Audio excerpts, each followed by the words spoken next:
সরকারি প্রতিষ্ঠানের সেবা জনসাধারণ পাচ্ছে কিনা তা পর্যবেক্ষণ করতে চট্টগ্রামে প্রথমবারের মতো এই গণশুনানির আয়োজন করে দুদক। শুনানিতে গ্রাহকদের বিভিন্ন অভিযোগের উত্তর দেন বিদ্যুৎ বিভাগ ও সদর সাব রেজিস্ট্রি অফিসের কর্মকর্তারা।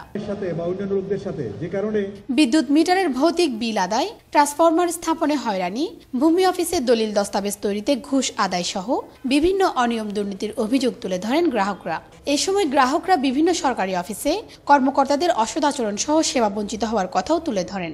যখন আমি প্রশ্ন করি কেন বিল এত বেশি আসতেছে, গরমের মধ্যে 2000 এখন 10 থেকে 11,000 কেন, আমাকে জবাব দিয়ে জমা ছিল। একটা ট্রান্সফরমার পরিবর্তন করতে গেলে কত টাকা খরচ হয়?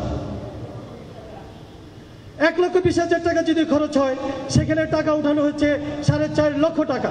12,000 টাকা বিল আসে এবং 20-25,000 টাকা মালিক এবং অন্যরা মিলে নিয়ে যায় টাকাগুলো।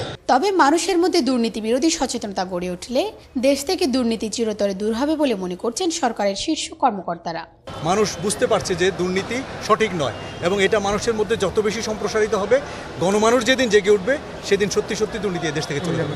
সেবার ক্ষেত্রে কোনো রকম অনিয়ম দুর্নীতি হলে তার বিরুদ্ধে তাৎক্ষণিক ব্যবস্থা নেওয়া হবে বলে হুঁশিয়ার করে দেন দুদক কমিশনার।